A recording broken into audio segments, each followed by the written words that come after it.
Oh no no no no! I have to get this fast. एक और step और ये डन. Yes.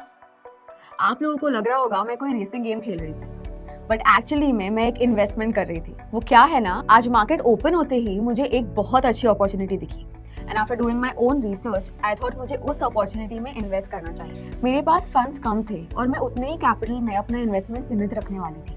पर तभी मुझे याद आया कि एम स्टॉक का पे लेटर यानी मार्जिन ट्रेडिंग फैसिलिटी यूज करके अप टू 80% इन्वेस्टमेंट कैपिटल का फंडिंग मैं एम स्टॉक से ले सकती हूँ. Hello and welcome to M stock. आज की इस वीडियो में हम समझेंगे कि पे लेटर के साथ कैसे आप अपनी इन्वेस्टमेंट वॉल्यूम बढ़ाकर रिटर्न्स ऑप्टिमाइज कर सकते हैं. आपको याद है जब आप रेसिंग गेम्स में टर्बो बूस्टर यूज करके रेस जीतते थे, तब स्कोर उम्मीद से ज्यादा बढ़ जाता था. बिना बूस्टर के आप रेस जीत भी जाते तो भी स्कोर एक मिनिमम लिमिट तक ही बढ़ता था. पे लेटर एमटीएफ के साथ हम अपने इन्वेस्टिंग अपॉर्चुनिटी को ऑप्टिमाइज कर सकते हैं.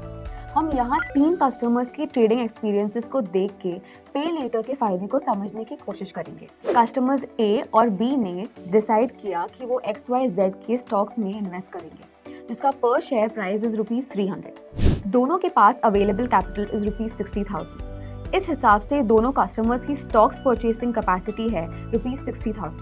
पर कस्टमर बी ने एम स्टॉक पे लेटर भी अवेल करने का सोचा क्योंकि उन्हें इस अपॉर्चुनिटी को कैपिटलाइज करना था. उनके existing capital pay later use करने पे उन्हें मिला ₹2,40,000 का additional buying advantage at an attractive interest rate. यानी आप कस्टमर बी ₹3 लाख के पोजीशंस ले सकते हैं which is ₹2,40,000 plus 60,000. With 60,000 capital, customer A XYZ company के 200 शेयर्स खरीदते हैं. On the other hand, customer B 1000 shares खरीद पाते हैं क्योंकि वो पे लेटर अवेल करके ज्यादा मार्जिन वाली पोजीशन ले लेते हैं. Now let's imagine that after some days this share starts performing well. इसी चलते मार्केट में XYZ के शेयर का प्राइस बढ़कर हो जाता है ₹375. अब आप सोच रहे होंगे कि कस्टमर C ने इस अपॉर्चुनिटी के लिए क्या स्ट्रैटेजी अपनाया होगा. मार्केट में इस शेयर की परफॉर्मेंस को देखकर कस्टमर सी डिसाइड करता है कि वो भी पे लेटर अवेल करके स्टॉक में अपनी इन्वेस्टिंग पोटेंशियल को बढ़ाएंगे. कस्टमर सी के पास कैपिटल टू इन्वेस्ट है ₹60,000. पे लेटर के साथ उन्हें अप टू 4x फंडिंग मिल जाती है. वो 800 शेयर्स पे इन्वेस्ट करते हैं. इस हिसाब से कस्टमर ए के शेयर्स का टोटल वैल्यू अब हो जाता है ₹75,000 which is 375 into 200 and customer B का ₹3,75,000. सेम अमाउंट अपने पॉकेट से इन्वेस्ट करने के बावजूद भी कस्टमर बी का investing potential has increase by 4x. अब आप सोच रहे होंगे कि कैपेसिटी बढ़ गई तो क्या, इंटरेस्ट भी तो कटेगा. तो आइए इंटरेस्ट भी काट लेते हैं. एम स्टॉक की इंटरेस्ट रेट्स है one of the lowest with no hidden charges like subscription. M stock के पे लेटर फैसिलिटी पे होल्डिंग पीरियड की कोई लिमिट, कोई रेस्ट्रिक्शन नहीं है. पर इस केस में लेट्स अज्यूम कि कस्टमर बी ने 180 डेज के लिए ये फैसिलिटी अवेल की है. मान लेते हैं कि ये पोजीशन उन्होंने तब स्क्वायर ऑफ किया था जब उसका वैल्यू ₹3,75,000 पर पहुंच चुका था. Now if we apply the formula to calculate the interest, total interest होगा ₹17,755.20 considering interest rates at 0.0411% per day for 180 days. इस अमाउंट को कस्टमर बी के total value of position at square off C deduct कर लेते हैं which is ₹3,75,000 minus 17,755.20 which comes up to ₹3,57,244.8. This is what customer B has even after paying off his interest.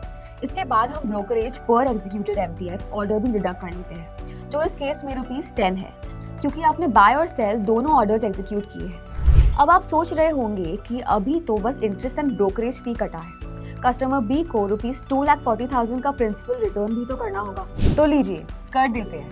₹3,57,244.8 minus 2,40,000 which is ₹1,17,234.8. देख रहे हैं आप कैसे interest और margin repay करने के बाद भी कस्टमर बी हैज ₹1,17,234.8. अब इनका ओरिजिनल इन्वेस्टमेंट भी डिडक्ट करके देख ही लेते हैं. जैसे कि आप क्लियरली देख रहे हैं इस एग्जाम्पल में कस्टमर ए ने केवल ₹15,000 का प्रॉफिट बनाया है whereas कस्टमर बी ने ₹57,234.8 का वॉपिंग प्रॉफिट या मुनाफा किया है. इसके बीच कस्टमर सी का एक अलग ही सिनेरियो देखने को मिल रहा है. एक्चुअली ₹375 उस शेयर का ऑल टाइम हाई प्राइस था एंड लेट्स अज्यूम कि उसके बाद उस शेयर का प्राइस नीचे आ जाता है तो ₹320. मार्जिन शॉर्टफॉल की वजह से कस्टमर सी का पोजीशन स्क्वायर ऑफ हो जाता है एंड उन्हें भारी लॉस उठाना पड़ता है। एंड पहले के एग्जाम्पल से ये भी देख सकते हैं कि while customer C had to bear losses even after using pay later, the assumed return on investment for customer B is fourfold than the ROI of customer A. चलिए एक और एग्जाम्पल देखते हैं। अगर कस्टमर ए ने 375 के ऑल टाइम हाई पे 200 shares पे इन्वेस्टमेंट किया होता तो उन्हें अपने कैपिटल से 75,000 रुपीज देना पड़ता। और कस्टमर सी की तरह अगर कस्टमर ए भी इन शेयर्स को 320 पे गिरने के बाद बेचते हैं तो उन्हें भी काफ़ी लॉस होता, यानी ऑलमोस्ट 11,000 रुपीज़ का लॉस अपने पॉकेट से। हाउएवर ये लॉस कंपैरेटिवली कम होता क्योंकि उन्होंने MTF नहीं यूज़ किया था एंड उनका ऑर्डर कंपैरेटिवली छोटा था। तो इससे आपने क्या समझा? ये ही कि pay later is not there to cover your losses. मतलब इससे आप अपना इन्वेस्टमेंट स्ट्रैटेजी ना समझें, ये सिर्फ एक इन्वेस्टमेंट टूल है। इनफैक्ट इसे सही इन्वेस्टमेंट्स में यूज करके आप अपना एक्सपोजर 4x बना सकते हैं और अपने रिटर्न्स को ऑप्टिमाइज कर सकते हैं। एम स्टॉक पर आप बिना सब्सक्रिप्शन चार्जेस पे किए इस फैसिलिटी का लुत्फ उठा सकते हैं।